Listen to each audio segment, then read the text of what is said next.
एक राजा एक बार घूमने के लिए निकला और घूमते घूमते राजा एक जगह पर गया तो उन्होंने क्या देखा, एक बच्चा छोटा सा एक मट्टी का खिलौना बना रहा है। मट्टी के खिलौने के बनाकर फिर वो बच्चा उस मट्टी के खिलौने में कानों में कुछ कह रहा है। कहने के बाद उस खिलौने को बच्चा तोड़ देता है। वो बच्चा बार बार मट्टी का खिलौना बनाता है, उसके कानों में कुछ कहता है और खिलौने को तोड़ देता है। राजा उस बच्चे के पास गया। राजा ने उस बच्चे से कहा, बाबू बालक क्या कर रहे हो?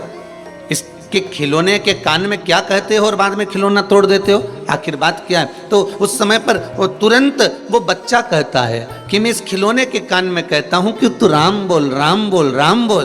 पर बच्चा जब खिलौने के कान में कहता है तो ये मट्टी का खिलौना राम नहीं बोलता, इसलिए मैं इसको तोड़ देता हूं। जो राम ना बोल पाए, जो भगवान का भजन ना कर पाए, उसको रखकर करूंगा क्या, इसलिए मैं तोड़ देता हूं।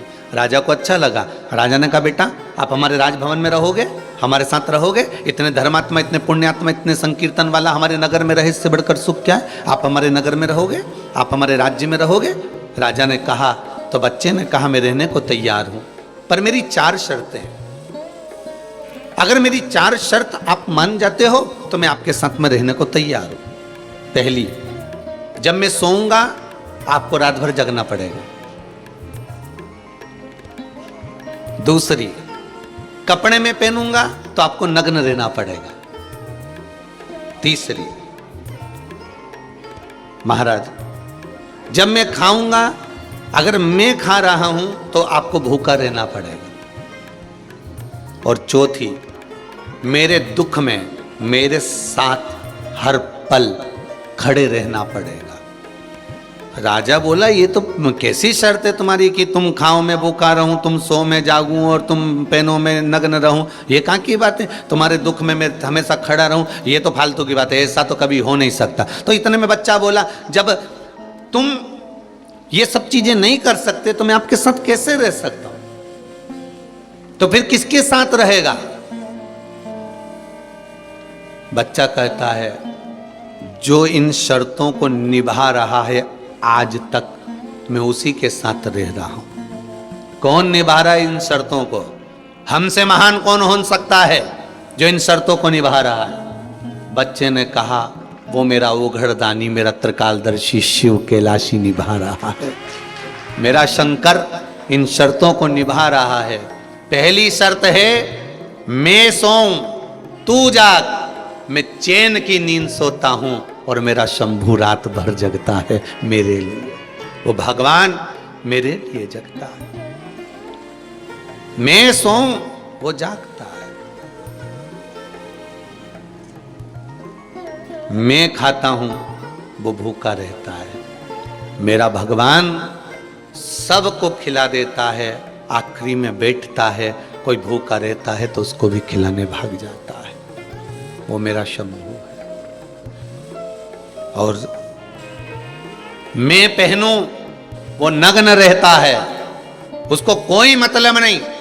कैलाश पर अड़भंग होकर पड़ा हुआ है, अड़भंग होकर रह रहा है।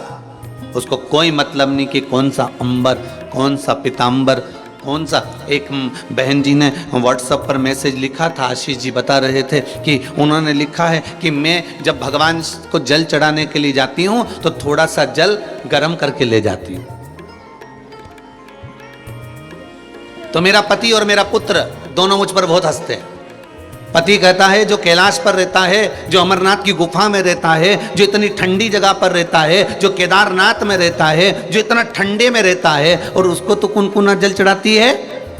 मेरा पति भी हंसता है, मेरा बेटा भी मुझ पर हंसता है। गुरुजी से पूछना कि मैं ठंडा जल चढ़ाऊं कि कुनकुना चढ़ाऊं?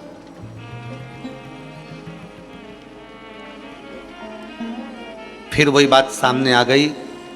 भगवान मंत्र, तंत्र और तुम्हारे शब्दों से, अर्थात तुम्हारे श्लोकों से, तुम्हारी स्तुति से, भगवान तुम्हारे बहुत सारे संवादों से नहीं रीझता। मेरा शंभू अगर रीझता है तो तुम्हारे इसी भोलेपन से रीझता है। मेरा शंकर रीझता ही भोलेपन से।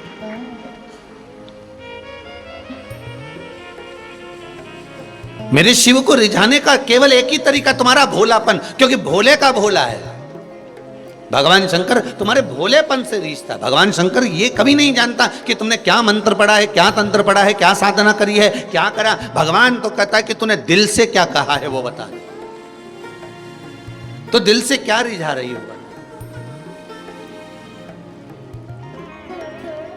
मेरे पति को मैंने बोला भी ठंड का समय चल रहा है, ठंड बहुत तेज है, भगवान को ठंड लग जाएगी, इसलिए मैं कुनकुना जल करके ले जाती हूँ। चढ़ा सकती हूँ, नहीं चढ़ा सकती हूँ। मेरा उस बहन से इतना सा ही निवेदन है, मेरी माता से, कि तेरा दिल करता है ना, तेरा मन करता है ना कि भगवान को, मुझे, मेरे मालिक को ठंड लग रही है, तो ये पक्का है कि तेरे मालिक को ठंड लग रही है। तूने महसूस करा होगा, तूने हृदय से अगर भगवान को दिल लगाया है, भगवान से अगर तू हृदय से जुड़ी है, तो तूने महसूस करा होगा कि भगवान को ठंड लग रही है।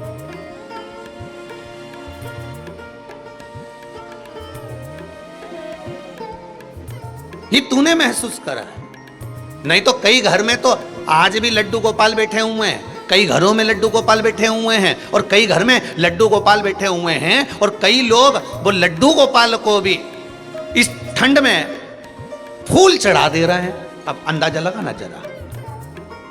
और अगर कहीं का परम भगवदीय वैष्णव हो, ठाकुर जी का कृपा पात्र कहीं का जीव हो, तो भगवान को अगर फूल भी रखता है तो थोड़ा दूर रखता है, उसको सर्दी बैठ जाएगी, उसको ठंड लग जाएगी। अगर भाव हो, उसने तो केवल भगवान माना है, उसने तो केवल भगवान को भगवान मान लिया कि फूल चढ़ाना है, सबको चढ़ाना मतलब चढ़ाना है। अब कईयों के मन में भाव, तो उसने ठंडा फूल, गीला फूल, पानी का फूल जिसपे पानी पड़ा हुआ था, ठंड थी, और भगवान को ले जाकर रख दिया। अब ऊपर से अब तुम कहते हो कि मेरा गोपाला है, मेरा ठाकुर है, मेरा लाडला है, मैंने उसको स्वेटर पहनाया है, मैंने उसको कपड़े पहनाए हैं, तो फिर पुष्प भी तो दूर होना चाहिए, ठंडी वस्तु भी तो दूर होना चाहिए। मेरे भगवान के साथ में दिखावा मत करो, बस भगवान ये कहता है, मेरा ठाकुर कहता है, मेरा भोलेनाथ कहता है, मुझे दिखावा प्रिय नहीं है। आप दिल से तो रिझाओ।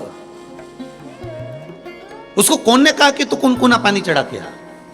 उसको कौन ने कहा कि तू गर्म पानी करके ले जा, कुनकुना पानी कर ले जा? उसके मन में आया, पति से कह दिया तुम्हें जो चढ़ाना चढ़ाओ, तो वो तो बाल्टी भर ठंडा ढोले चढ़ावे, और बेटा भी ठंडा चढ़ा, पर उसका मन नहीं माना, ना उसका दिल नहीं माना, उसका हृदय नहीं माना, तो वो ले गई। तो मेरा बहनों से निवेदन केवल इतना है, तुम्हारा मन कर रहा कि भगवान को रिझाना इस तरह से,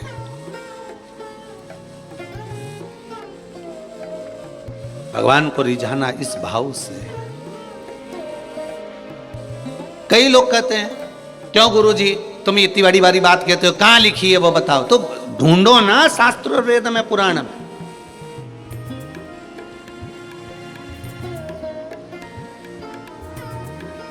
पढ़ो, हम भी 24 घंटे कमरे में बैठकर पढ़ते रहते, तुम भी पढ़ो, निकालो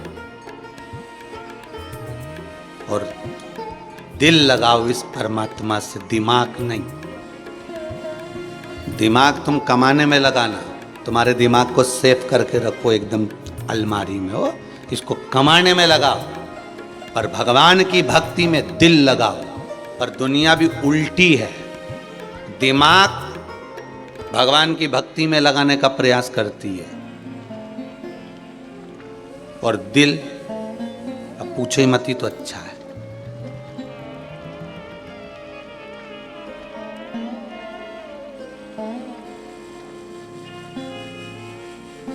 कहा दिमाग दूसरे काम में लगा लो, कमाने में लगा लो, और दिल परमात्मा में लगा लो।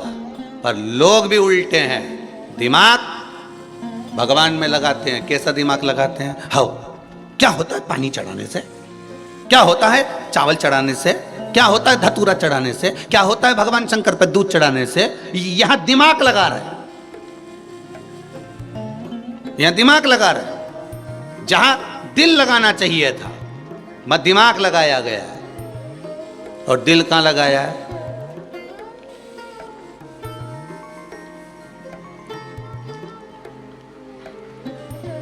समझ जाना बस उतनी सी।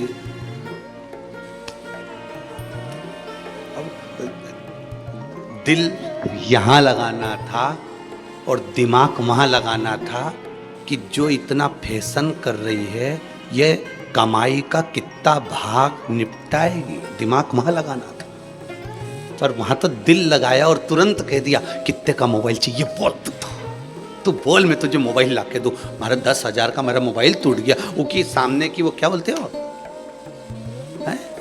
हाँ वो चली गई क्या डिस्प्ले, हाँ वो चली गई। तो कि तू चिंता मत कर, मैं 15,000 का अब भी बाजार से दिलाऊं।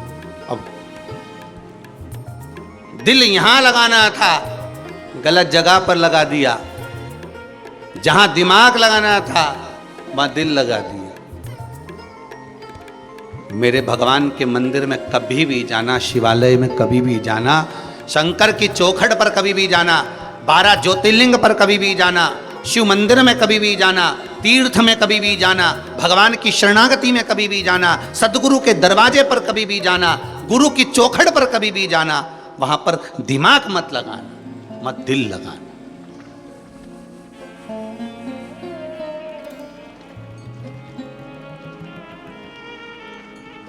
मत दिमाग लगाने की जरूरत नहीं, मत दिल लगाए। वहां फिर हमको सोचना नहीं है।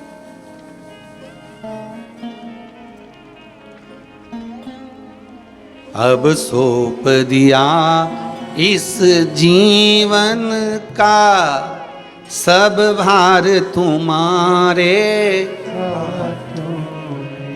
जहां हृदय लग जाता है, दिल लग जाता है, फिर वहां दिमाग काम नहीं करता, वहां तो बस हृदय लगा हुआ है। शंभो शरणे मांगू घड़ी रे घड़ी दुख का, दया करी ने दर्शन आपो। हे प्रभु, अब मेरा मन, मेरा चित्त, मेरा हृदय कहीं दूसरी जगह ना जाए, आपके चरणों में लग जाए। पूर्ण विश्वास दे दो। जैसे बच्चा कह रहा है मैं भोजन करता हूं भूखा वो रहता है, मैं सोता हूं जागता वो रहता है, और महाराज मैं पहनता हूं नग्न वो रहता है, और मेरे दुख के हर पल में, हर घड़ी में, हर क्षण में साथ वो खड़ा रहता है, कोई दूसरा नहीं।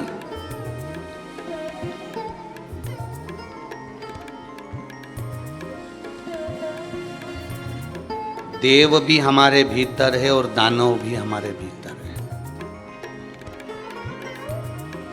समझ गए? भगवान भी हमारे भीतर है और राक्षस भी हमारे भीतर है।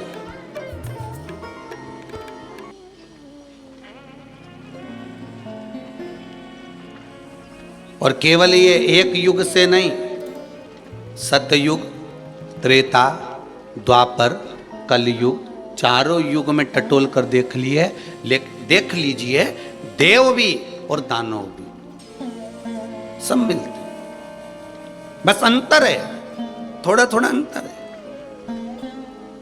सतयुग में देवता और दानव दोनों दूर दूर रहते थे।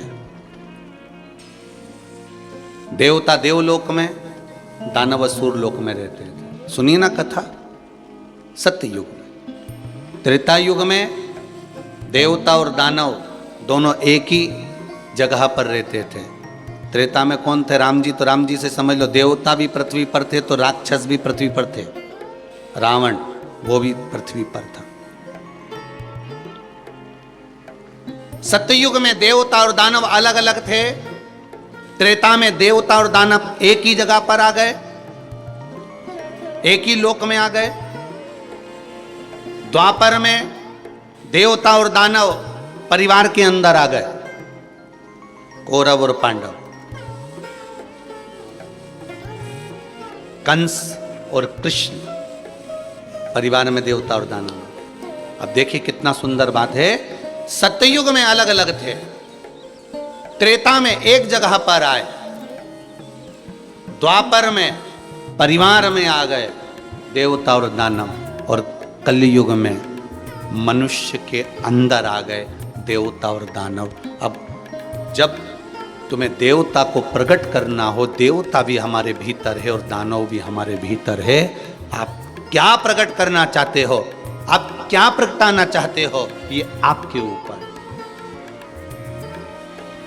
कोई ने निंदा करी, कोई ने अपशब्द कहा, कोई ने ताने दिए, कोई ने गाली दी, कोई कुछ बोल दिया और तुम्हें क्रोध आ गया, समझ लेना तुम्हारे भीतर से दानव प्रकट हो गया। और किसी के अपशब्द बोलने पर भी, किसी के ताने देने पर भी, किसी के गाली देने पर भी, किसी के बोलने पर भी अगर तुम्हें क्रोध नहीं आ रहा है तो समझ लेना देवता तुम्हारे भीतर। बोलने दो उसको।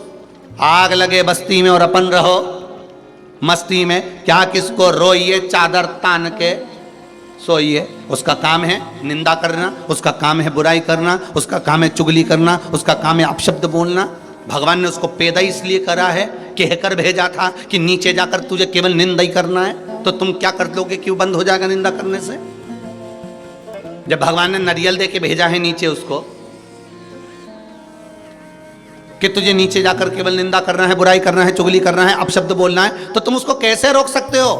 क्योंकि उसकी तो परीक्षा हो गई, शादी पक्की हो गई कि नीचे जाके चुगली के साथ उसका ब्याह हुआ है, निंदा के साथ उसका फेरा हुआ है। तो कैसे रोक सकते हो? कोई नहीं रोक सकता। तो हम अपने भीतर दानव क्यों प्रकट करें? हम अपने भीतर राक्षस क्यों प्रकट करें? हम अपने भीतर देव ही तो प्रकट करें।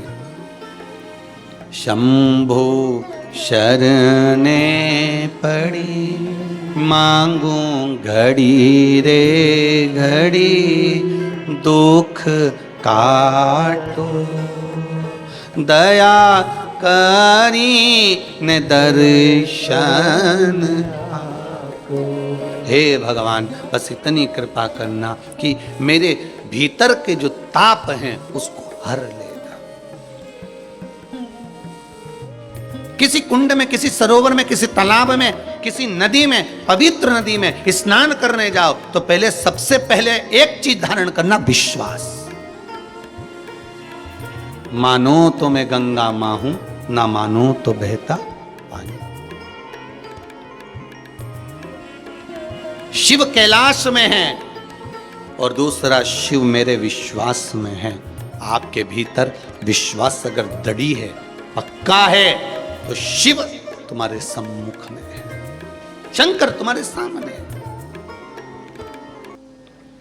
एक बेटी ने एक पत्र लिखा है, अच्छा पत्र है।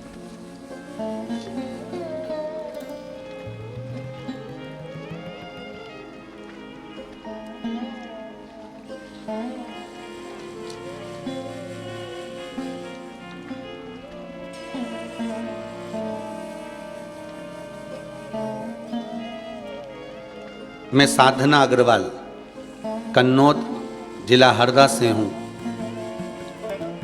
श्री शिवाय नमस्तुभ्यम। पत्र में लिखा है,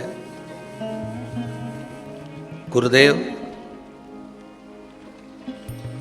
दीपावली के 2 महीने पहले मेरे बेटे की भोपाल में एक एग्जाम थी, जिस एग्जाम को उसको एक ही बार में निकालना था।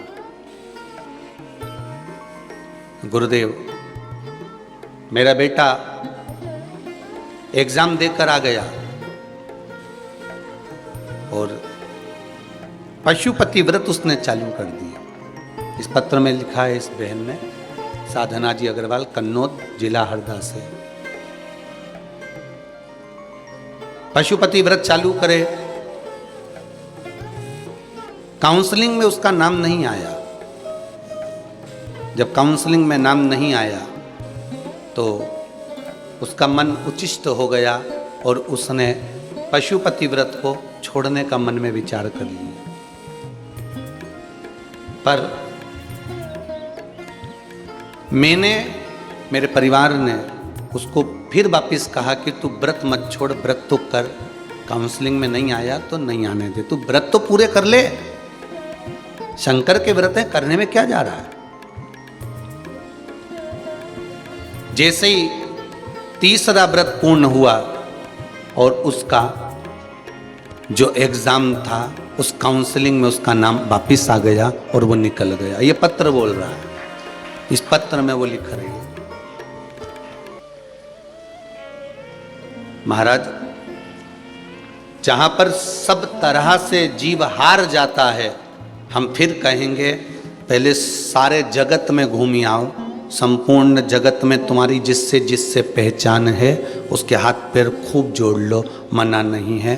पर आखिरी में फिर भटकना मती, शंकर का द्वार मेरे शिवालय, जहाँ तुम्हारे घर के पास में जो शिव का शिवालय हो उस शिवालय में चले जाना, उससे विनती करना, प्रार्थना करना, उससे दिल की बात कहना, हृदय की बात कहो।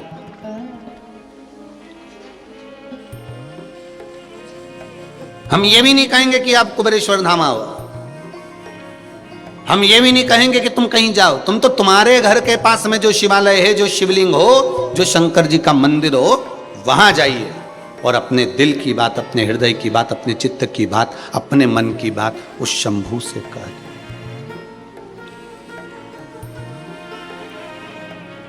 उस शंभू से कह, भोलेनाथ दया करना, मैं तेरे भरोसे, ना घर के भरोसे, ना परिवार के भरोसे हूँ, केवल तेरा सहारा, तेरा भरोसा, दूसरा कुछ नहीं। कल प्रसंग चल रहा था, माता पार्वती जी भगवान शिव से कह रही थी, भोलेनाथ, जो पुरु ने, वसु ने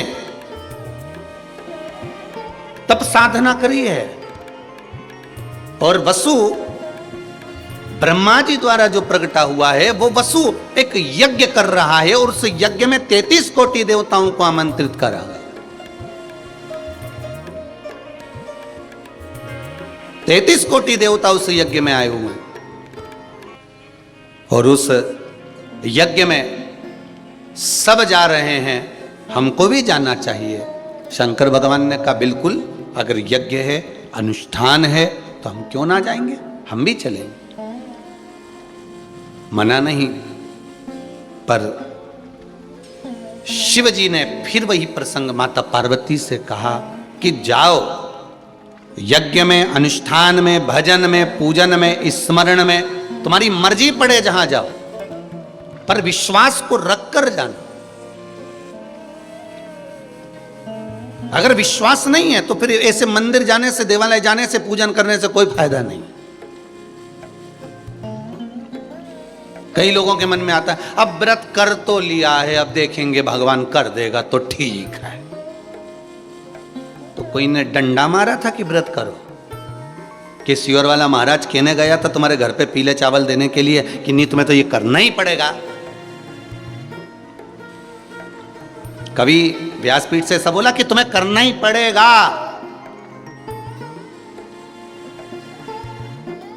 शिवरात्रि पे जो सावन के महीने में शिवरात्रि पर शिव जी का अभिषेक करवाया तो तुमसे ये कहा था कि तुम्हें करना ही पड़ेगा, ये बोला था क्या? नहीं, यहां से बोल दिया तुम्हारी मर्जी हो तो करो, तुम्हारी मर्जी हो तो मत करो। क्या किसको रोइए चादर तान के सो, तुम्हारा मन करे तो शंकर जी का मंदिर जाओ, नहीं तो मक्का की रोटी खाओ। कौन के तुमसे कि जाओ? कौन कह रहा था? तुम तो बढ़िया घी में मिड़ मिड़ के निपटाओ। मक्का की रोटी न गुड़ न जोरदार मसल मसल के न।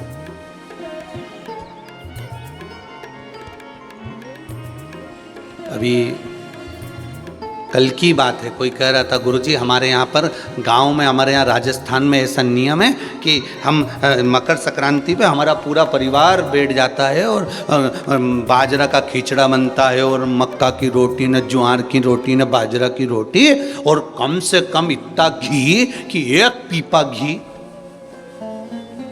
पूरा वो रोटी में और वो खिचड़ा में खाना चाहिए, और गुड़। हमने कहा कहां से हो? तो क्या बीकानेर के पास से। हमने कहा बहुत बढ़िया,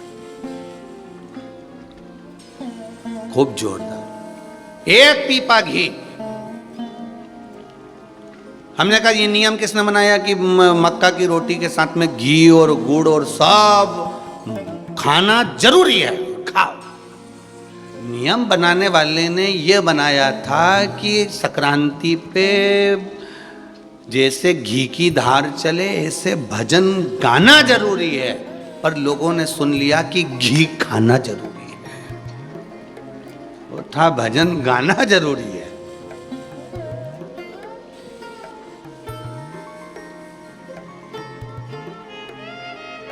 अब मकर संक्रांति पर अब मालूम पड़े किसी के शरीर की कैपेसिटी नहीं है, इतना शरीर नहीं काम करे इतना और इतना घी खा ले तो बापड़ा 8-10 दिन तो घर से ही नहीं उठे खटिया पे, तो क्या मतलब का। ये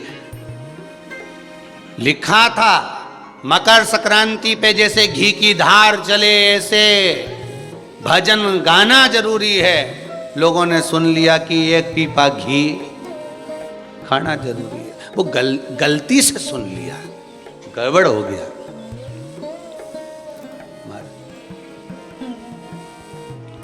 भजन गाओ, स्मरण करो, जितना कर सकते हो विश्वास रख कर करो।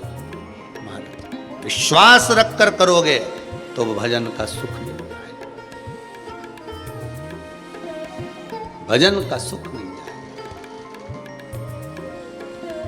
बस प्रभु की भक्ति में जितना जितना शिव कह रहे हैं पार्वती, वसु अगर यज्ञ करा रहे हैं और उस यज्ञ में आपको जाना है तो किसी यज्ञ में, किसी अनुष्ठान में, किसी देवालय में, किसी तीर्थ में, किसी कुंड में, किसी नदी पर, किसी सरोवर पर, किसी तालाब पर, किसी कूप पर, तब जाना जब तुम्हारे भीतर विश्वास जागृत हो जाए। और अगर विश्वास नहीं हो तो बिल्कुल मत जाना। हम बार बार आपसे कहते हैं, आपके मन में अच्छा लगे कि शिव महापुराण से कुछ सीखने को मिल रहा है तो शिव पुराण की कथा सुनो, नहीं तो रिमोट तुम्हारे हाथ में है, आस्था चैनल चेंज करो, दूसरा महाराज आ रहा होगा उसको सुनो। 1 मिनट की देरी मत करो। तुम तो तुम्हारे पास में बिल्कुल सिरा नहीं रखा, सोफा पे ही रखा है, कुर्सी के बाजू में ही धरा है रिमोट, कई कई के तो हाथ में ही होगा, बस निपटा तुरंत। तुम्हें लगे ना कि महाराज गड़बड़ कर रहा है, महाराज फालतू की बात बोल रहा है, तो रिमोट तुम्हारे हाथ में है, तुम तो दबाओ, ने दूसरा महाराज के सुनो। तुम्हें लगे किसी और वाला महाराज फालतू की बात बोले तो तुम तो तुरंत मोबाइल में चेंज। काहे को अपना फालतू का टाइम बर्बाद करो नहीं यूट्यूब में, फेसबुक पे, तुम तो अपना इंस्टाग्राम चलाओ और तुम्हारा वजन बढ़ाओ। तुम काहे को माथा पच्ची करो बे, मतलब सी और वाला महाराज का चक्कर में पड़ा। पर विश्वास हो तो जैसे इन पत्रों में लिखा, विश्वास की गाथा इन पत्रों में जगह जगह इन पत्रों में वर्णन करी है, विश्वास की गाथा वर्णन करी है। महाराज देखो कितना सुंदर बात लिखा है। मेरे पति का 18 वर्ष से मिर्ची और मसाले का कोर्ट में केस चल रहा था। मेरी बहन जिसका नाम क्षमा की खबर आई, अब हम तो क्षमा को भी नहीं पहचानते रही, क्षमा की खबर आई कि 10 तारीख से कथा आएगी टीवी पे, आस्था चैनल पर सुनना। तो मैंने शंकर जी को जल चढ़ाने जा रही थी और शंकर जी से कह के आई, हे भोलेनाथ 10 तारीख से शिव पुराण की कथा चालू हो रही है बस ईश्वर वाला महाराज की, तू ऐसी कृपा कर देना कि हम पूरी 7 दिन की कथा सुन लें और अदालत की पेशी इस बीच में नहीं आए। जब पत्र में रखा है, पत्र यहीं रहेंगे, तुम बाद में खूब खुश होके पढ़ लीजो। 10 तारीख से 16 तारीख तक जब कथा चले तो इसके बीच में कोई पेशी नहीं पड़ना चाहिए अदालत की, बस भगवान ऐसी कृपा कर देना। अब क्या क्यों गुरुजी, पत्र में लिखा है बस 10 तारीख को ही पेशी आ गई और 2 दिन से दिया लगा रही थी भोलेनाथ जी के कि 10 तारीख से कथा चालू हो रही है, बीच में पेशी नहीं पड़ना चाहिए, पूरी कथा सुन ले हम दोनों मिलके, बस ऐसी कृपा करना। और वो 10 तारीख को ही पेशी आ गई गुरुजी। बस बात इतनी सी है, सालों से चलने वाला केस 10 तारीख को पेशी आई और मेरे पक्ष में निर्णय आ गया। ये लो, बाबा ने कहा कथा सुनना है तो टेंशन मुक्त होकर सुन।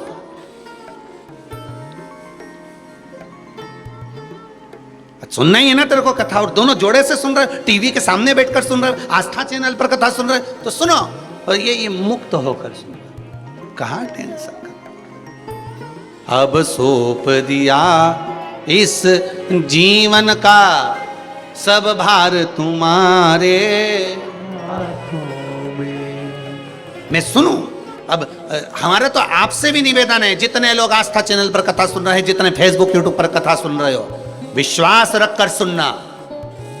तुम्हारा समय अनमोल है। तुम 1 बजे से 4 बजे तक कथा सुन रहे हो, ये तुम्हारा समय बड़ा अनमोल है। इस समय को केवल गंवाना नहीं है कि यहां से सुना, यहां से निकाल दिया। बाबा पर विश्वास रखकर सुनना कि मैं भी शंकर की कथा सुन रहा हूं, मेरा भी ये मन में विश्वास है। 3 महीने की मैंने सुनी है कि बाबा की कथा सुन लो तो 3 महीने में पूरा करता है। एक बार दिल लगाकर, दिमाग लगाकर नहीं। कथा दिमाग लगाकर मत सुनना, दिल लगाकर सुनना। फिर मेरा बाबा भी कह देगा, इतने दिन से सुन रहा था पर दिल नहीं लगा पाया था, अब लगाई है, इसलिए जा 3 महीने कभी इंतजार नहीं करूंगा। ये दे वो कृपा कर।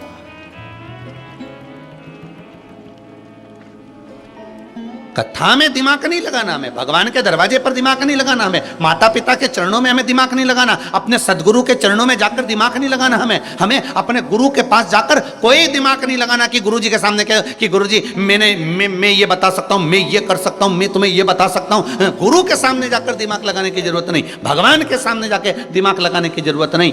भगवान के सामने, गुरु के सामने, माता पिता के चरणों में, भगवान की कथा में दिमाग नहीं लगाना, हमको दिल लगाना। दिल लगाओ। कोई तुमसे कहे कब तक कथा सुनोगे, कहना बस लगा है ये दिल, हृदय। बाल्टी कुएं में डाल दी है, खींचने की देरी है।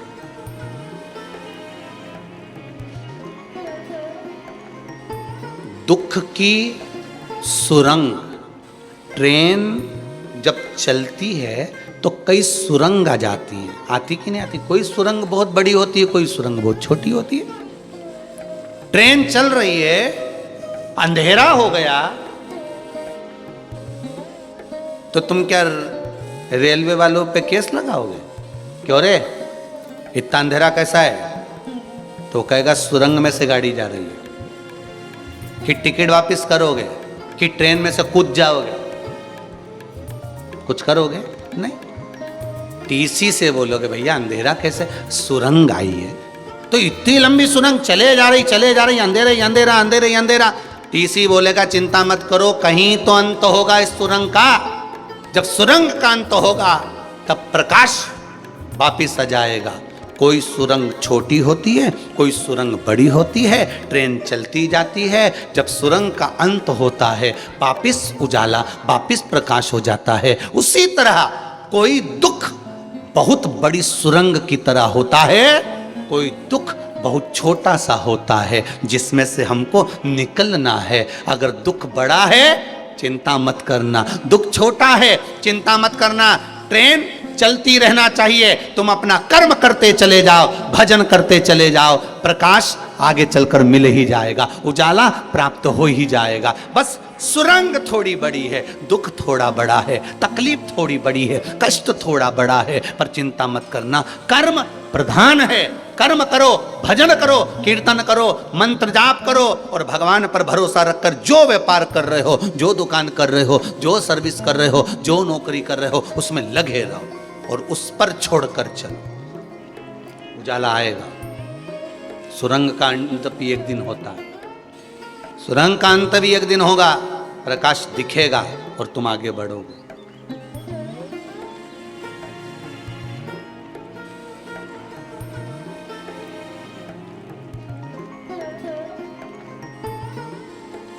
मिलेगा।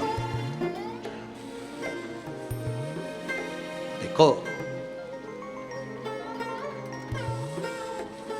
विश्वास परमात्मा को प्रकट कर देगा।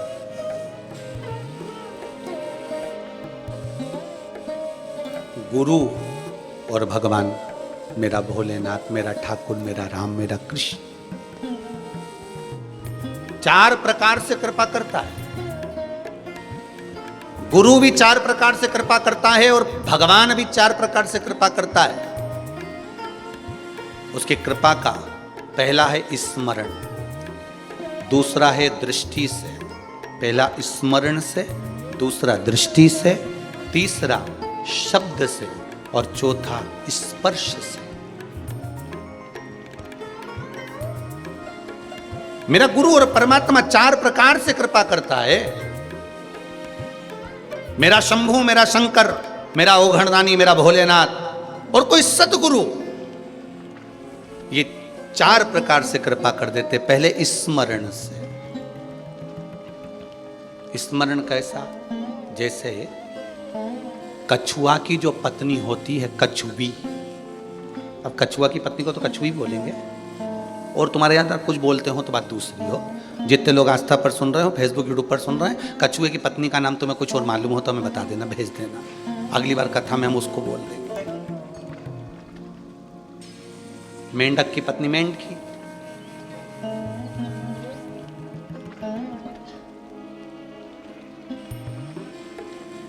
अब बोलते ना डॉक्टर की पत्नी डॉक्टरनी, मास्टर की मास्टरनी, ऐसा हम पहले से बोलते आ रहे हैं।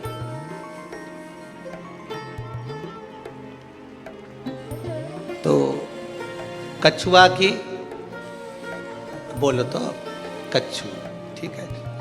तो कछुवी, कछुए की पत्नी जब बच्चे को जन्म देती है, अंडा देती है, तो वो बच्चे को जन्म, अंडे को जन्म वो पानी में नहीं देती है, वो रेत में देती है।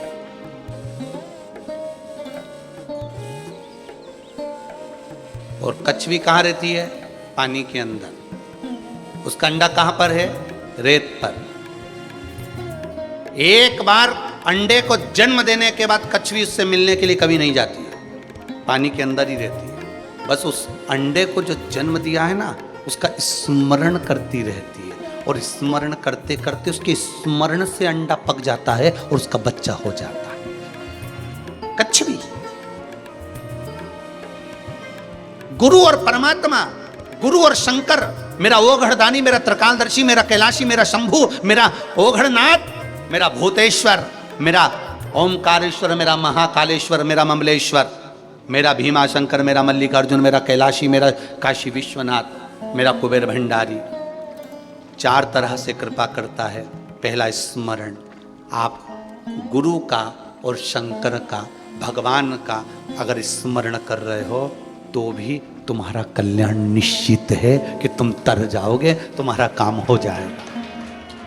टीवी पर कथा सुन रहे हो, आस्था चैनल पर सुन रहे हो, मोबाइल पर सुन रहे हो, मतलब तुम्हारा चित्त, तुम्हारा मन, तुम्हारी वृत्ति उस कछुए की तरह है जिसका मन उस अंडे में लगा हुआ है। तो अंडा पक गया, उसका बच्चा हो गया, वो मिलने नहीं भी गया तो भी हो गया। कई लोग आस्था चैनल पर कथा सुनते हैं और लिखकर भेजते हैं हमारा ये काम हो गया, मतलब तुम्हारा स्मरण पक्का था, इसलिए वो अंडा पक गया, फल तुम्हें प्राप्त हो गया। दूसरा, दृष्टि से मेरा भगवान तार देता है। दृष्टि से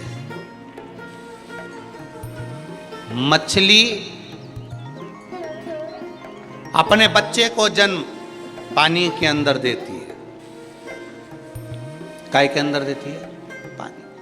क्योंकि बाहर आएगी तो मरीज जाएगी, तो वो तो पानी में जन्म देती है। मछली अपने बच्चे को जन्म, मछली अपने अंडे को जन्म पानी के अंदर देती है, पर मछली उस अंडे से कभी मिलती नहीं है। पानी में मछली उस अंडे पर जब जब कहीं घूम कर आती है तो दृष्टि दे देती है, अपनी दृष्टि से देखती है। मछली अपने अंडे को, मछली अपने बच्चे को अपनी दृष्टि से देखती है। जहां से भी आएगी बस दृष्टि पड़ना चाहिए। मछली की दृष्टि उस अंडे पर पड़ती है और अंडा पक जाता है और उस मछली का बच्चा पैदा हो जाता है, मात्र दृष्टि से।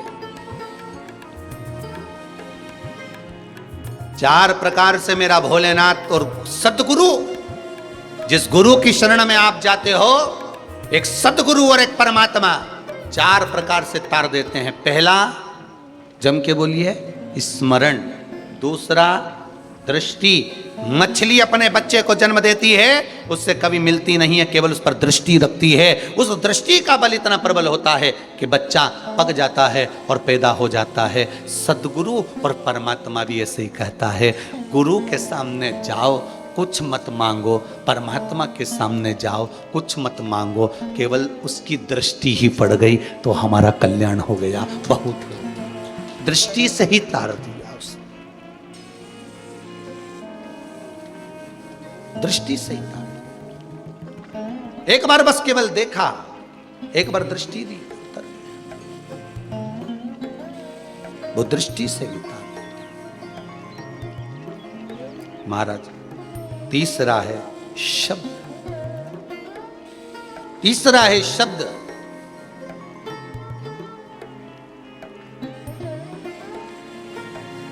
परमात्मा के शब्द, वेदों के शब्द, शास्त्रों के शब्द, पुराणों के शब्द, गुरु के शब्द, ये भी तारने वाले। टिटहरी,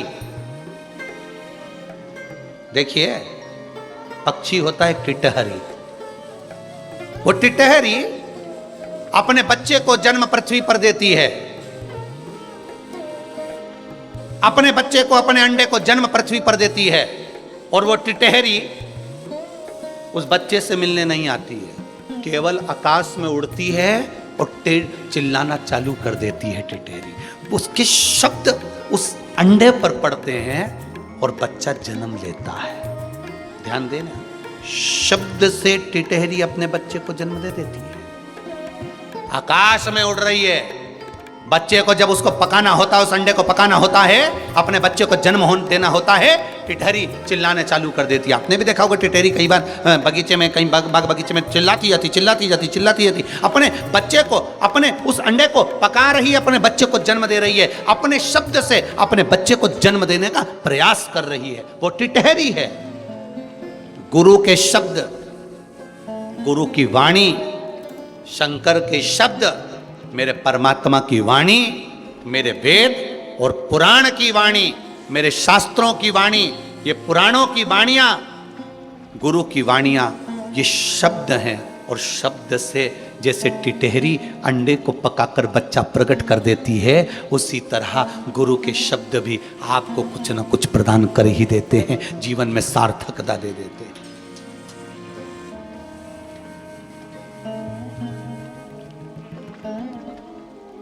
अच्छे से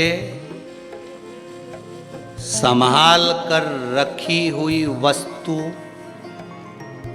एक ना एक दिन काम आ ही जाती। संभाल कर रखी हुई वस्तु, अच्छे से संभाल कर रखी हुई वस्तु एक ना एक दिन काम आ ही जाती है। और अच्छे से ध्यान लगाकर सुनी हुई कथा एक ना एक दिन काम आई जाती है। अच्छे से ध्यान लगाकर सुनी हुई कथा एक ना एक दिन काम आई जाती है।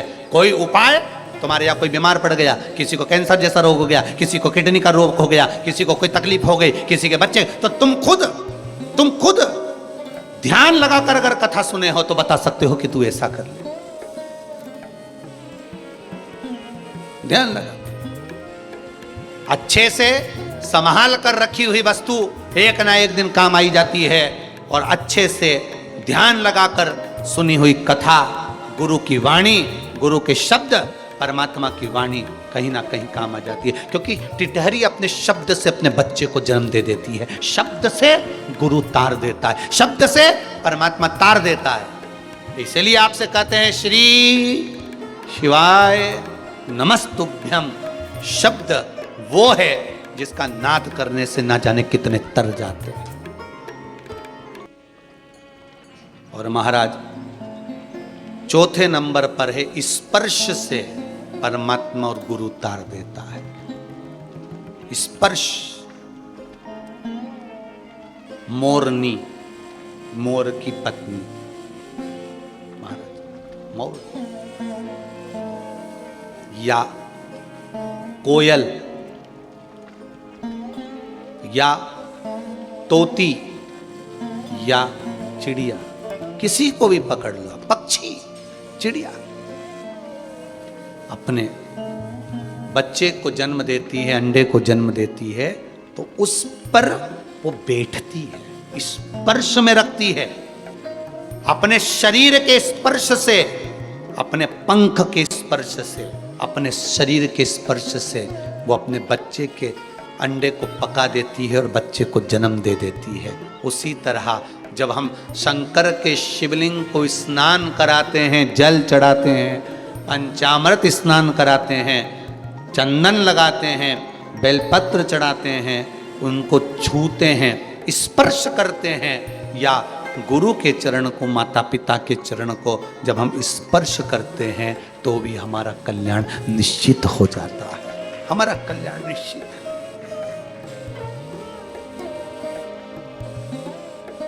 पहला कैसे है? स्मरण। मत आओ कथा में, अभी कोरोना महामारी के चलते अपने अपने घर पर रहो, कथा सुनो आस्था चैनल पर, फेसबुक और यूट्यूब पर, कथा का स्मरण करिए। और आगे भी जो 23 तारीख से कथा है, शिवगण शिव महापुराण की कथा, वही शायद 1 बजे से ही होना है, 1 या 2 बजे से जो भी होगी सूचना मिल जाएगी आपको, आप अगर जुड़े होंगे फेसबुक यूट्यूब पर तो घर पर बैठकर सुनो। शिव महापुराण में कहा, वर्णन करा 4 तरह से गुरु और परमात्मा तार देता। पहला स्मरण, मात्र स्मरण करिए, जहां बैठकर भजन कर रहे हो वहीं बैठकर कर लीजिए, उसको याद करो। कितना सुंदर संवाद है। पहले तो जरा सा याद करते तो हिचकी आ जाती थी, आज के ज़माने में हिचकी आ जाए तो भी लोग कहते मेरी छोरी याद कर रही, मेरा छोरा याद कर रहा, पर कोई नहीं कहता कि भगवान याद कर रहा, सियोर वाला महाराज याद कर रहा, कोई नहीं कहता। बहुत दिन हो गए मैं महाकाल नहीं गई, बहुत दिन हो गए मैं काशी विश्वनाथ नहीं गई, बहुत दिन हो गए मैं उज्जैनी नहीं गई, मैंने दर्शन नहीं। पहला स्मरण, दूसरा दृष्टि, तीसरा शब्द और चौथा स्पर्श। ये 4 तरह से परमात्मा का बहुत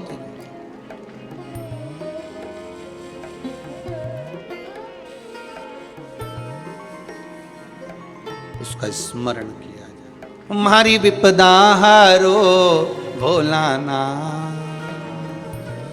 ओम हरि विपदा हारो भोलाना, मने थारी याद सतावे। भगवान शिव की स्मरण विश्वास रखकर किया गया भजन शिव प्राप्ति का एक केंद्र है, शिव प्राप्ति का एक केंद्र बिंदु। मारी विपदा हारो भोलाना, ओम हरि विपदा हारो भोलाना, मने थारी याद सतावे। हे शंभो त्रिकालदर्शी कैलाशी अविनाशी, हे शंकर हे त्रिकालदर्शी शिव, ऐसी कृपा जीवन में करो। महाराज माना सुरंग बहुत बड़ी है, दुख बड़ा है, पर प्रकाश की उम्मीद रखना ये पक्का है कि प्रकाश जरूर होगा, जरूर प्रकाश की उम्मीद रखिए। समस्या अगर विकट है तो मेरा कैलाशपति भी निकट है, आपसे दूर नहीं है, आपके करीब। भाव शिव जी ने कहा, माता शंकर भगवान माता पार्वती जी से कह रहे, सुनो पार्वती, अगर विश्वास रख कर जाओगी सुनो पार्वती, अगर विश्वास रखकर पहुंचोगी तो ये पक्का है। पार्वती, अगर विश्वास रखकर पहुंचोगी तो ये पक्का है कि शिव शंकर मिलेंगे, ये पक्का। पार्वती, अगर विश्वास रखकर जाओगी तो यज्ञ, अनुष्ठान, कुंड, बावड़ी, तालाब, जहां तुम जा रही हो वहां तुम्हारा विश्वास प्रबल है तो पुण्य मिलेगा, अवश्य मिलेगा। आप लोगों से भी निवेदन है, शिव महापुराण की कथा ऑनलाइन चल रही है, घर पर बैठकर सुनिए। और जिस आनंद से आप घर बैठकर कथा सुने, जिस विश्वास से आप घर बैठकर कथा सुने, मोबाइल पर, फेसबुक पर, यूट्यूब पर, आस्था चैनल पर, जिस विश्वास के साथ सुने उस विश्वास के साथ श्रवण करिए और बाबा आपकी घर बैठकर ही मनोकामना पूर्ण करेगा। वो साधारण नहीं है मेरा शिव, बस स्मरण, दृष्टि, स्पर्श, ये सब चीजों का एक आनंद है। आप रखो शब्द,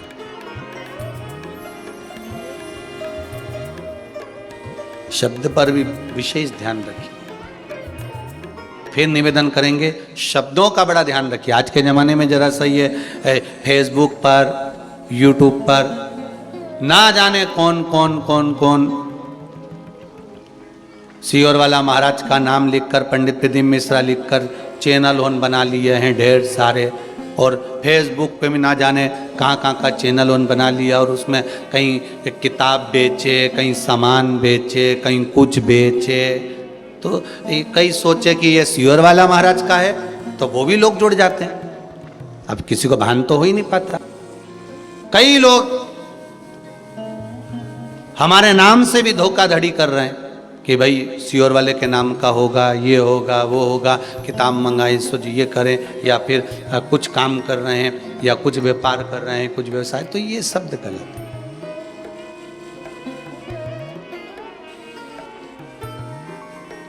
यहाँ तो शिव है, शंकर है, ये शिव महापुराण की कथा है। और आपको पहले भी कहा, कोई उपाय, हमारा फोटो लगा हुआ है और आवाज किसी दूसरे की आ रही है, चल रहा है, उसको आप स्वीकार न करिएगा। जिसमें इस व्यास पीठ से बैठकर कुछ बोला जा रहा हो, दिख रहे हो और बोलते दिख रहे हो, शब्द भी बदल देते हैं आज के जमाने में। बहुत चतुर चतुर लोग हो गए रे जी, घना चतुर लोग, घना चतुर, शब्द भी चेंज कर दे रहे हैं, शब्द बच्चे। और एक नया कि गुरुजी फ्री में ये सामान दे रहा है, वो सामान दे रहा है, हम तो तुमको केवल ये ज्ञान दे रहे हैं, वो तो ले नहीं रहा है, तो फ्री में क्या सामान। केवल रुद्राक्ष उत्सव जो पूर्व में हुआ था, उसमें रुद्राक्ष जो वितरण किए गए थे सब निःशुल्क थे। और आगे भी इस शरीर के द्वारा और इस व्यासपीठ के द्वारा कोई भी चीज दी जाएगी तो वो निःशुल्क ही दी जाएगी। आपसे शुल्क लेकर कोई काम नहीं, कोई काम नहीं। आप तो बस ये मत सोचना कि और कोई आपसे नंबर मंगाए, या आपके पास में कई लोग चतुर होते हैं, मंगवाते फिरे। कई लोग तो बहुत सहयोगी होते हैं, पर कई लोग, जैसे एक हमारे ब्राह्मण देवता ने पत्र भेजा है, गुरु कृपा ज्योतिष कार्यालय दिवड़िया रोड से, इछावर से ये पत्र आया है। आदरणीय पंडित श्री राजेंद्र जी शर्मा वैदिक आचार्य हैं जिन्होंने इस पत्र को भेजा है। मैं बहुत बहुत धन्यवाद देता हूँ आदरणीय पंडित श्री राजेंद्र जी शर्मा वैदिक आचार्य, दिवड़िया रोड से ज्योतिष आचार्य हैं, जिन्होंने पत्र में लिखा है कि कई वर्षों के बाद ऐसा बदलाव लोगों के हृदय में और लोगों के जीवन में देखा है। जो कभी शिव मंदिर नहीं जाते थे, उस मंदिर में जो कभी मंदिर नहीं जाते थे, वो भी जल चढ़ाने के लिए लाइन लगा रहे हैं। ये ज्योतिष आचार्य जी ने लिखा। आदरणीय पंडित श्री राजेश जी शर्मा वैदिक आचार्य जी को मैं बहुत बहुत चरणों को नमन करते हुए धन्यवाद देता हूँ। उन्होंने लिखा है पशुपति व्रत सोमवार को होता है, मंदिरों में धूम हो जाती है, चारों तरफ मंदिरों में धूम रहती है, ऐसा लगता है हमारे आसपास के क्षेत्र में दिवाली मनाई जा रही है। ज्योतिष आचार्य जी ने लिखा है प्रत्येक घर के बच्चे, बुजुर्ग, बड़े छोटे सब मंदिर जा रहे हैं। पहले हम देखते थे कि बच्चे लोग मंदिर नहीं जाते थे, युवान मंदिर नहीं जाते थे। आदरणीय ज्योतिष आचार्य जी ने लिखा है अपने पत्र में कि बच्चे भी मंदिर जाना चालू कर दिए हैं। तो मैं व्यासपीठ को धन्यवाद दे रहा हूँ। पंडित राजेंद्र जी शर्मा लिखते हैं कि व्यासपीठ को धन्यवाद देता हूँ जो पूरे भारत की भूमि पर बदलाव लाए, उसके लिए धन्यवाद है। आदरणीय पंडित श्री राजेंद्र जी शर्मा वैदिक आचार्य ज्योतिष आचार्य जी के पावन चरणों को नमन करता हूँ और आपके विचार जो आपने भेजे अपने लेटर पेड पर, पत्र पर, उसके लिए बहुत बहुत धन्यवाद। हम तो ये चाहते हैं कि धर्म की ध्वजा आगे बढ़ती जाए और मेरे शंकर के मंदिर, देवताओं के मंदिर में लोग जो इधर उधर दूसरे धर्म में जा रहे हैं, भटक रहे हैं, उनको जोड़कर शंकर के चरणों में लाकर छोड़ना है। बस यही एक धर्म। अन्य धर्मों में लोग लालच दे रहे हैं। अभी हम भिलाई गए थे कथा करने के लिए, छत्तीसगढ़ गए, हमने वहां देखा लोग लालच दे रहे हैं, हम तुम्हें नौकरी दिला देंगे, तुम हमारे धर्म में आ जाओ, हम तुम्हें सर्विस करा देंगे, तुम हमारे धर्म में आ जाओ, तुम हमारे धर्म में आ जाओ। ऐसे ऐसे लालच लोगों को दिए जा रहे हैं केवल अपने अपने धर्म में जोड़ने के लिए।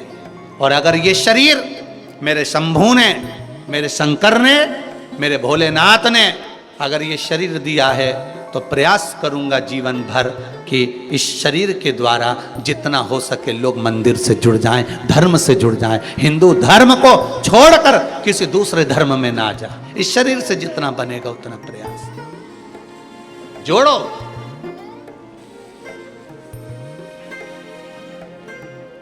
किसी दूसरे धर्म को लोग तोड़ने के लिए तैयार नहीं है। केवल एक ही धर्म दिखता है लोगों को तोड़ने के लिए, वो हिंदू धर्म दिखता है। क्योंकि हिंदू धर्म का व्यक्ति बहुत भावुक होता है, बहुत नर्म होता है। उसको दूसरे धर्म के लोग थोड़ा सा लोभ देते, थोड़ा लालच देते और अपने धर्म में जोड़ लेते हैं। पर आज सारे धर्मों पर भारी पड़ रहा है हिंदू धर्म, क्योंकि हिंदू धर्म का एक एक हिंदू आज जाग गया है, भगवान को जान गया है कि भगवान शिव की शरण के सिवाय, राम और कृष्ण की शरण के सिवाय कहीं नहीं जाना, दूसरे धर्म में पहुंचना ही नहीं। अब जाग गया, अब भटक लिए हम, अब नहीं भटकना हमको। बहुत लोगों को तकलीफ है महाराज जी। कोई कहे कि आप ये सबका वो बंद कर दिए, क्योंकि लोगों को बहुत घूमते थे और बता देते थे चावल उठा के कि जा तेरे परिवार का। अब कहीं उनसे कोई पूछने ही नहीं जाए, एक लोटा लेके मंदिर पहुंच जाए, उनसे कोई पूछे। तकलीफ में लोग बहुत सारे। अरे भाई, शिव महापुराण की कथा नहीं है। जैसे किसी मिनिस्टर का नंबर, किसी पीएम सीएम का नंबर, कलेक्टर एसपी का नंबर डायरेक्ट तुम्हारे पास हो तो तुम क्या चौकीदार से बात करोगे? अरे बोलो तो जम के कि उससे कहोगे चौकीदार से हमें मिला दो सर से, हमें मिला दो सर से, हमारा ये काम करा दो, मिला दो सर से। और चौकीदार काम करेगा तो क्या करेगा? पहले दाओ 500 रुपए, लाओ 1000 रुपए, फाइल आगे बढ़ाता हूं। पर अब डायरेक्ट तुम्हारी तो सीधे ऑफिसर से पहचान हो गई। ये शिव महापुराण की कथा नहीं, ये शंकर का डायरेक्ट नंबर है। सीधा कॉल लगा, सीधे शंकर के पास। जैसे 108, वो कौन सा नंबर होता है? 108 नंबर को बुलाओ तो एम्बुलेंस आ जाए।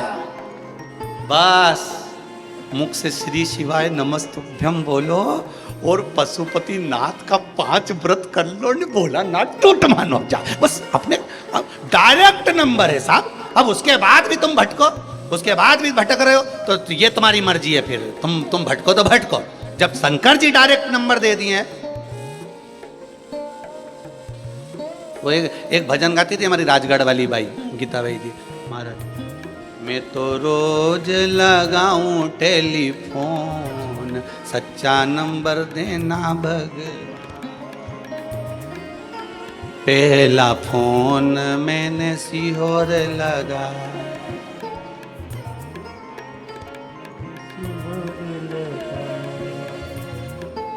सीहोर लगाया मैंने सीहोर लगाया, पूछा कहाँ गए भगवान, सच्चा नंबर दे भगवान। फोन उठाते ही महाराज जी बोले, वो तो उज्जैन गए महाकाल, सच्चा नंबर। सीधा नंबर मिल गया हमको। शिव महापुराण की कथा नहीं, ये डायरेक्ट नंबर है, सीधा। क्या बहुत भटक लिए, नौकरी नहीं लग रही, सर्विस नहीं लग रही, ये नहीं हो रहा, वो नहीं हो रहा, कहीं मत जाओ, शंकर की शरण पहुंच जा। एक बेलपत्री भी नहीं हो तो शंकर पे चढ़ी चढ़ाई अपने तो धोना और भोलेनाथ जी के चढ़ाना, पर ढोंग प्रपंचा मत करना वहां जाके, हो नहीं तो।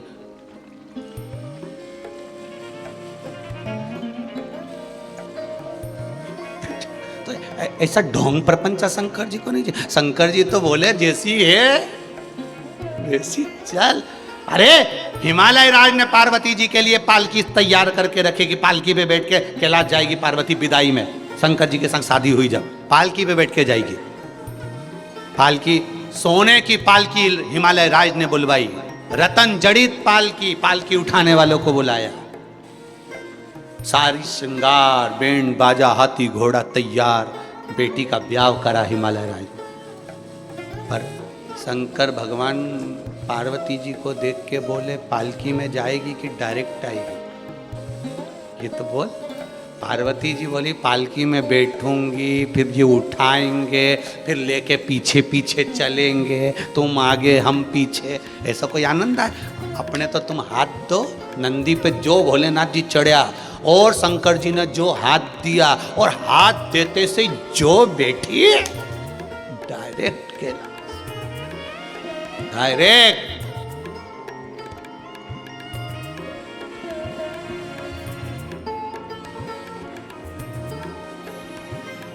तो तुम्हें डायरेक्ट नंबर मिला शिव महापुराण।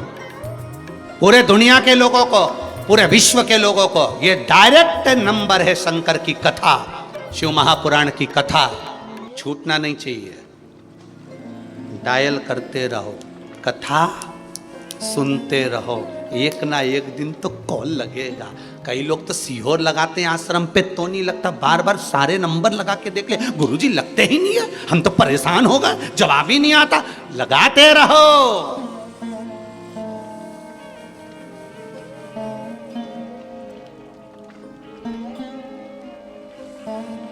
हो सकता है फोन नहीं उठाए, डायरेक्ट ऑफिस में बुला ले, हो सकता है शिव करुणा सीधे ही कर दे। सीधा नंबर है शिव महापुराण। और तुमसे इतना इतना हाथ जोड़ के निवेदन है, रे घरे जाके सुन, अपने अपने घर में रह के सुन, घर में बैठकर सुनो जब तक कोरोना महामारी चले। हम खुद माइक से बोल देंगे व्यासपीठ से कि आप टूटमान हो जाओ, अज्जा हो जाओ, तो तब तुम भले झोला ने बोरी सब बांध बुंदा के आ जाओ। और जब बोल दें तब आना, यहाँ पूरे में हम तुम्हारे लिए टेंट लगा देंगे और तुम जहाँ मर्जी पड़े वहीं सोई जाओ और खूब बढ़िया पूरी सब्जी निपटाओ। नुक्ति कम बनवाते क्योंकि पेट में दुखती इसलिए, तो बाकी का तुम प्रेम से खूब खाओ ने अपना शिव नाम गाओ। तो तुम पर अभी मत आ जोरी हो, जी हो, हाथ जोड़ के निवेदन तुमसे, तुम सब अपना अपना घर में बैठो, कथा सुनने मत आओ, दर्शन के लिए तो तुम्हारा ये खुला है बाबा का धाम, पर कथा भगवत स्मरण करते बैठो। शंभु शरणे पड़ी मांगू घड़ी रे, दुख का दया करी न दर्शन। आप हृदय से, चित्त से, मन से बाबा को नमन करें, बाबा को नमन करें। महाराज चलो। शिव जी ने कहा चलो। 33 कोटि देवता मृत्यु लोक में आ गए। वसु ने जब यज्ञ करा तब स्नान के लिए कहाँ जाएं? सुबह यज्ञ प्रारंभ हुआ। एक कुंड बनाया था। जब एक कुंड बनाया, देवताओं को स्नान में तकलीफ होने लगी। वसु ने देवताओं से कहा कुछ कृपा करो। शंकर जी ने कहा मांग वसु, क्या चाहता है? देवताओं के स्नान के लिए कुंड का निर्माण कर दो। शिव जी ने 22 कुंड का निर्माण कर दिया। कितने कुंड? 22। जैसे मेरे राम जी महाराज ने रामेश्वर धाम की जब स्थापना करी और रामेश्वर धाम की स्थापना करी, इतनी बड़ी सेना सामने खड़ी थी, समुद्र का खारा पानी था और मेरे राघव जी हनुमान जी को देख रहे थे। हनुमान राघव जी को देख रहे थे। हनुमान जी से इशारे में पूछा क्या बात है हनुमान? हनुमान कहते हैं प्रभु ये समुद्र का खारा पानी है, पीते नहीं बन रहा है। भगवान ने कहा इतनी सी बात? जो बाण उठाया, राम जी महाराज ने 24 कूप तैयार कर दिए। कहां पर है? रामेश्वर गए हो आप लोग? जो रामेश्वर गए होंगे उन्होंने उन कूपों में स्नान करा होगा। 24 कूप का निर्माण कर दिया। 24 में से 2 कूप तो सूख गए, 22 बचे। 22 में से 1 कूप में सारे कूपों का जल है, इसलिए वहां पर 21 कूपों में आज भी लोग स्नान करते कि नहीं करते? बाल्टी भर भर के महाराज पंडा होन पानी डाल देते हैं, स्नान करा देते हैं। रामेश्वर जितने कुएं राम जी महाराज ने जितने कूप बनाए, एक एक कूप के जल का स्नान करो, राचमन करो, सारे कूप का जल का अलग अलग स्वाद आएगा। अब इतनी सी दूर में इतने कुएं में स्वाद कैसे बदल सकता है? तो ये तो राम जी जान सकते।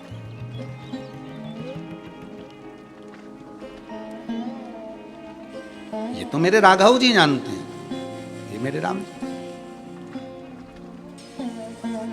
शंकर भगवान ने पूछा मांगो। वसु क्या चाहते हो तुम?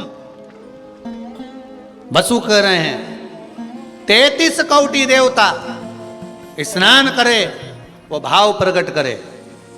पर ब्रह्मा जी के पास में पहुंचे, ब्रह्मदेव से कहा ब्रह्मा जी कुछ आप करिए। शंकर जी ने कहा पहले काम करो, ब्रह्मदेव के पास जाओ। ब्रह्मा जी अगर कुछ करते हैं, निर्माण करते हैं, तो इससे बढ़कर सुख क्या होगा? ब्रह्मदेव के पास गए, ब्रह्मा जी से कहा ब्रह्मदेव आप कुछ निर्माण कर दीजिए। ब्रह्मा जी ने कहा ठीक है। ब्रह्म जी ने अपने हृदय से एक सरोवर को प्रकट करा। ब्रह्मा जी के मन से जो सरोवर उत्पन्न हुआ उसका नाम मान सरोवर।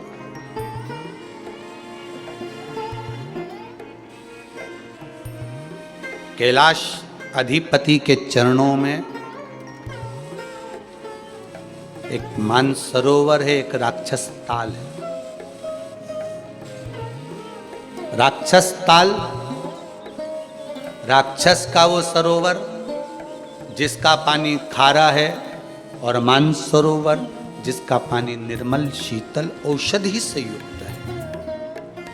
मानसरोवर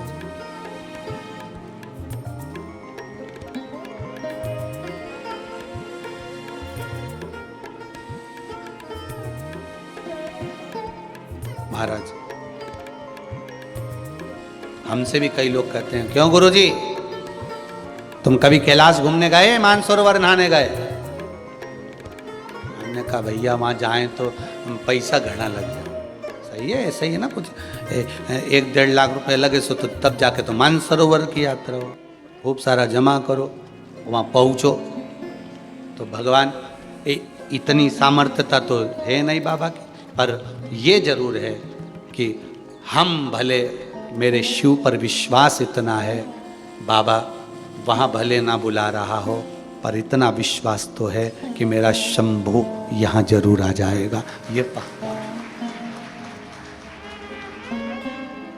आहूं में असर होगा, घर बैठे बोला लेंगे। तुम रूठे रहो भोले, हम तुम्हें मना ले।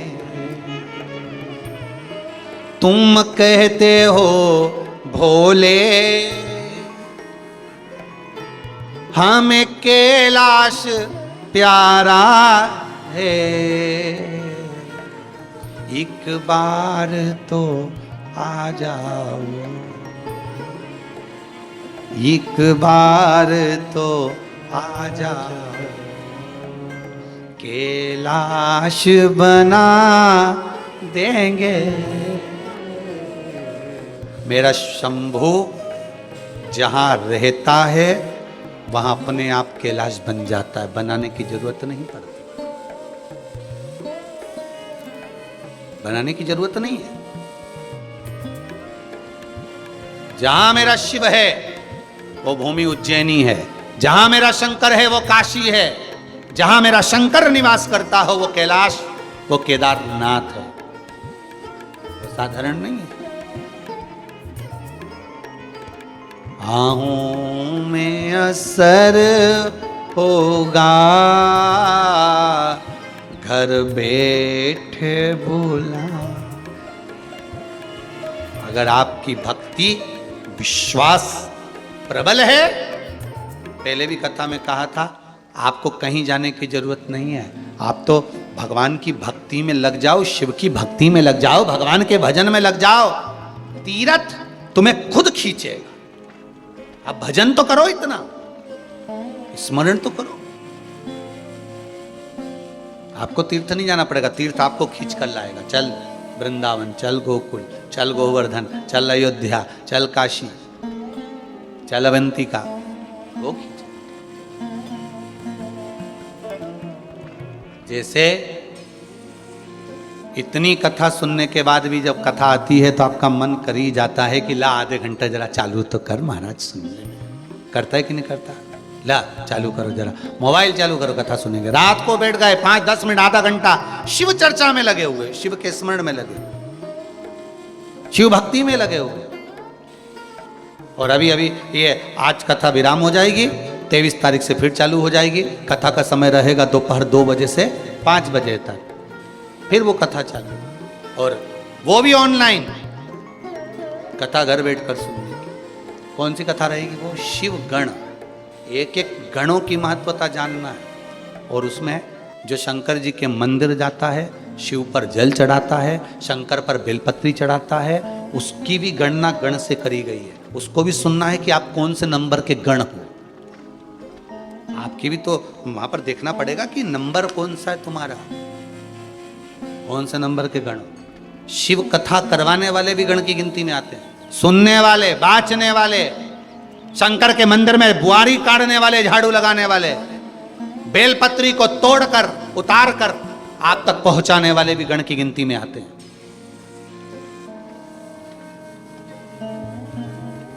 नंदी भृंगी श्रृंगी ही नहीं, आप भी गणों की गिनती में। जो शंकर जी की कथा को जनमानस तक, भले मोबाइल में तुम्हारे पास थोड़ा सा कुछ आया, महाराज जी का सुनना कथा, थोड़ी सी क्लिप आई, उसको तुमने दूसरे को भेजा, दूसरे को तीसरे को भेजा, वो भी गण की गिनती में। महाराज कथा जनमानस तक भेज रहे, वो भी गण, उसका भी वृतांत अपन सुन। महाराज शिव कथा कह रहे, महाराज भगवान शंकर का चरित्र कह रहा है। ब्रह्मा जी ने अपने हृदय से सरोवर को प्रकट कर दिया, मानसरोवर प्रकट हो गया। महाराज मानसरोवर प्रकट हुआ जानकर, अब वो मानसरोवर के लिए देवता जाने लगे। तो वसु ने कहा, प्रभु इतने सारे देव अगर मानसरोवर के लिए जावेंगे तो यहाँ तो भूमि खाली रह जाएगी, आप कुछ कृपा करिए। शंकर भगवान ने उसी समय पर कृपा करी। क्या चाहते हो वो बोलिए। तो कहा, प्रभु एक काम कर दीजिए, यहीं पर कुंडों का निर्माण कर दीजिए। महाराज ब्रह्म कुंड, ब्रह्मा जी को बुलाया और बुलाकर पटना से 100 किलोमीटर की दूरी पर राजगीर तीर्थ, जहां पर भगवान शिव और ब्रह्मा देवताओं के स्नान के लिए 22 कुंड का निर्माण करते। कई लोग गए भी होंगे और जितने लोग बिहार के लोग कथा सुन रहे होंगे उनके ध्यान में होगा, और जो आसपास के होंगे यूपी आदि के तो वो भी कई बार गए होंगे, यहाँ मध्य प्रदेश के भी गए होंगे। ऐसा नहीं राजगीर लोग जाते हैं। पटना से 100 किलोमीटर की दूरी पर राजगीर तीर्थ में 22 कुंडों का निर्माण करा। जब 22 कुंड भी 33 कोटि देवताओं के स्नान के लिए कम पड़ने लगे तो 52 धाराएं निकाल दी उसकी, 52 धाराएं निकाल दी, जिन 52 धाराओं में देवता आनंद पा रहे थे। कहते हैं इस ब्रह्म कुंड में, इस राजगीर के कुंड से देवता देवलोक जाने को तैयार नहीं थे, वहीं रुकने के लिए तैयार हो गए। इतना सुंदर आनंद की अनुभूति हो रही थी, इतना सुंदर आनंद, इतना सुंदर। तब भगवान शिव और ब्रह्मदेव ने कहा देवता यज्ञ पूर्ण करें और अपने अपने भवन को चले। तब यज्ञ पूर्ण करा, देवता अपने अपने भवन को चले।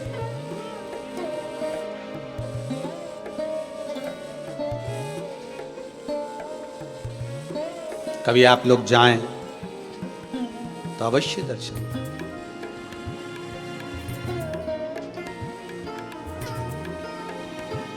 अवश्य जाएं। महाराज आगे शिव महापुराण के सुंदर संवाद में तुमुरुका जी चंचुला देवी को शिव भक्ति के आनंद में 12 ज्योतिर्लिंग की कथा का स्मरण करा रहे। जिस पावन प्रसंग को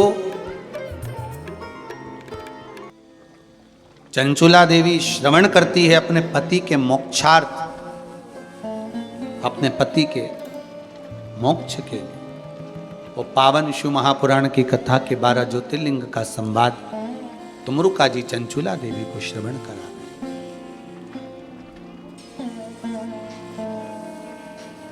महाराज तुमुरुका जी चंचुला देवी को सुंदर संवाद करते हुए कहते हैं, चंचुला देवी ये वो भगवान शिव का आनंदमय 12 ज्योतिर्लिंग स्वरूप है जिसका मात्र स्मरण कर लेने से जीव परमात्मा की अविरल भक्ति को प्राप्त कर लेता। ये वो पावन चरित्र। और महाराज शिव भक्ति तो होती ही ऐसी,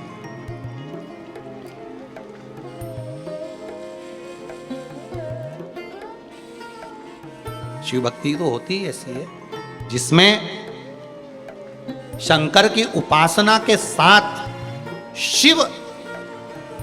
एक बार कोई पूछा कि गुरुजी जब हम भगवान शंकर के मंदिर में पानी चढ़ाते हैं तो हमारा कलश खाली हो जाता है, तो हमने बीच में वर्णन करा था कि 2 थोड़ा सा जल भाग उसको लेकर आना चाहिए तो कलश खाली हो जाए। ये हमारी सोच है कि हम भगवान पर जल चढ़ा रहे हैं और कलश खाली हो रहा है, पर शिव महापुराण की कथा कहती है शंकर को जब हम कोई वस्तु प्रदान करते हैं और उस थाली को, उस पात्र को, उस कलश को जब हम लेकर आते हैं तो वो खाली नहीं रहता, भगवान की कृपा से भरा हुआ होता है, कृपा पात्र से भरा हुआ,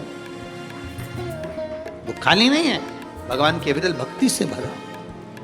कितना कितना भाव कहा है महाराज जी।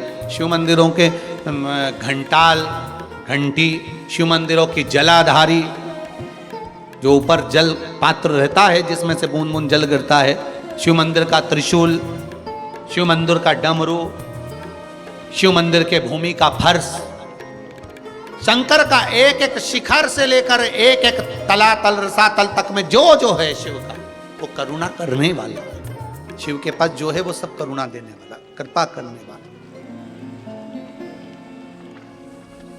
सब दया करने। भगवान 12 ज्योतिर्लिंग का स्मरण कराते प्रथम सोमनाथ जी का वर्णन करते हैं। चंद्र को काया रोग हुआ, शिव जी ने आकर उस काया को ठीक किया, अगला वर्णन आया मल्लिकार्जुन। बाबा कार्तिकेय जी रुष्ट होकर चले गए। बाबा और माता जगज्जननी ने जाकर मनाया। भगवान श्री शैलम पर मल्लिकार्जुन के रूप में विराजमान हुए। अगला वर्णन आया है महाकाल बाबा। दूषण नाम के राक्षस का संहार भगवान शिव ने किया।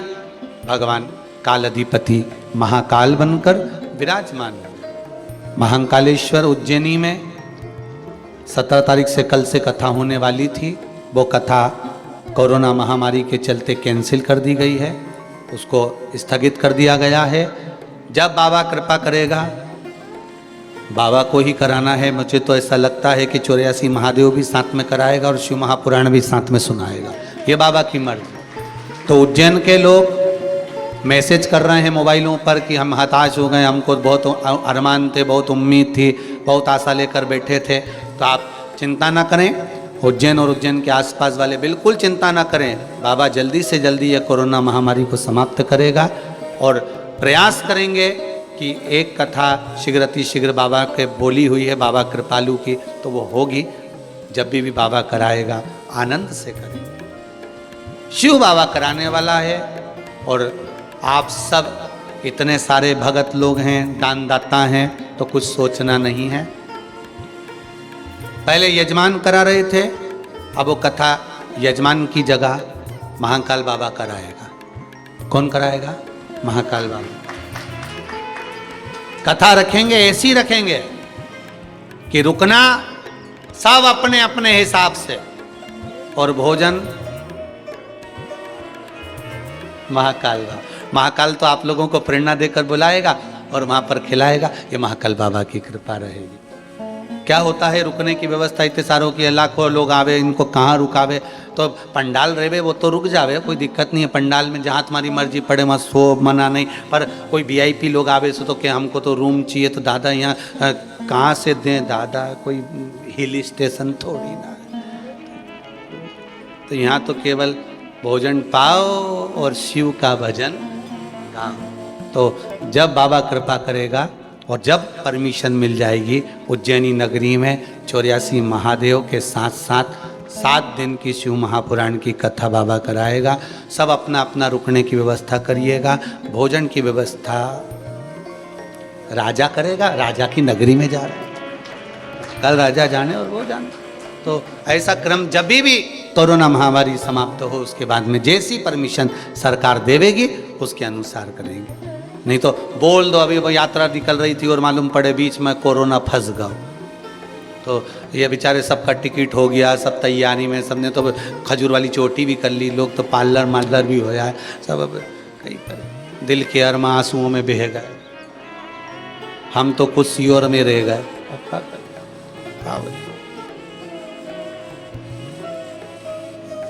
शिव भक्ति करें महाराज। दूषण नाम के राक्षस का संहार करा, महाकाल बनकर प्रकट हुए। बिंद नामक पर्वत के कहने पर भगवान ओमकारेश्वर बनकर प्रकट हुए। नर नारायण के तप साधना को दान करते हुए भगवान केदारनाथ जी के रूप में प्रकट हुए।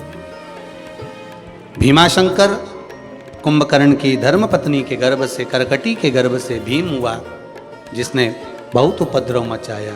तो भगवान आनंद के साथ भीम को संहार करा, भीमाशंकर के रूप में प्रकट हुए। अगला वर्णन आया है काशी विश्वनाथ। मनु शत्रुपा ने तप कर कर भगवान शंकर को काशी में विराजमान करा। भगवान काशी विश्वनाथ के रूप में विराजमान हुए। त्र्यंबकेश्वर गौतम बाबा पर गौ हत्या का दोष लगा, भगवान ब्रह्मा विष्णु महेश तीनों एकाग्रित होकर गौ हत्या के दोष से मुक्त करे, भगवान त्र्यंबकेश्वर के रूप में विराजमान हुए। अगला वर्णन आता है श्री वेदनाथ। बाबा शंकर को मेरे ओघरदानी को लेकर रावण जा रहा था, लघु शंका लगने पर भूमि पर रखा, वैद्यनाथ जी के रूप में विराजमान हुए। अगला वर्णन आया है नागेश्वर। दारुक नाम के राक्षस का संहार करा, बाबा नागेश्वर के रूप में विराजमान हुए। अगला वर्णन है श्री रामेश्वर। भगवान राम जी महाराज ने सुंदर शिवलिंग की स्थापना करी, रामेश्वर के रूप में भगवान शिव विराजमान हुए। कृष्णेश्वर गोष्मा के बेटे को भगवान ने वापिस जीवित करा, भगवान शिव कृष्णेश्वर के रूप में विराजमान हुए। ऐसे सुंदर 12 ज्योतिर्लिंग का चरित्र भगवान तुमरुका जी ने चंचुला देवी को कहा। चंचुला देवी का पति बिंदु प्रेत योनि से मुक्त हुआ, देवलोक को जाता है। भगवान शंकर चंचुला का अखंड सौभाग्य करते हैं। तुमरुका जी भगवान शिव को देखते हैं। शंकर भगवान कहते हैं तुमरुका जी 7 दिवसीय शिव महापुराण की कथा आज विराम ले रही है आपकी, क्या दूं मैं आपको दक्षिणा में, बोल दीजिए। तुमरुका जी कहते हैं महाराज कुछ नहीं, 6 दिवस तक जो शिव पोथी पर बेलपत्र चढ़े वो औषधि का काम करे, और 7वें दिन जो बेलपत्र शिव पोथी पर चढ़े वो कुबेर का भंडार भरे, ऐसी कृपा कर दीजिए। शंकर भगवान ने अपने मस्तक की बेलपत्र पोथी पर समर्पित करी। भगवान आनंद के साथ में शिव का ही स्वरूप भगवान शंकर की ये पावन शिव महापुराण सुंदर आनंद से श्रवण करी। भाव भक्ति से दान की महत्वता कही। आप सभी ने मकर संक्रांति के पावन अवसर पर इस पुण्य आनंद में, इस पावन शिव महापुराण की कथा में शिव मंदिर के लिए, गौशाला के लिए, वृद्धाश्रम के लिए जो जो सहयोग दिया है सभी दानदाताओं को बहुत बहुत धन्यवाद। बाबा विश्वनाथ मेरा कुबेर भंडारी आपके भंडार खूब भर कर रखे और आप दोनों हाथों से लुटाते रहें। आपके भंडार में मेरे बाबा कभी कमी ना लाए। आप इसी तरह से दोनों हाथों से दान पुण्य करते रहें, सत्कर्म करते रहें।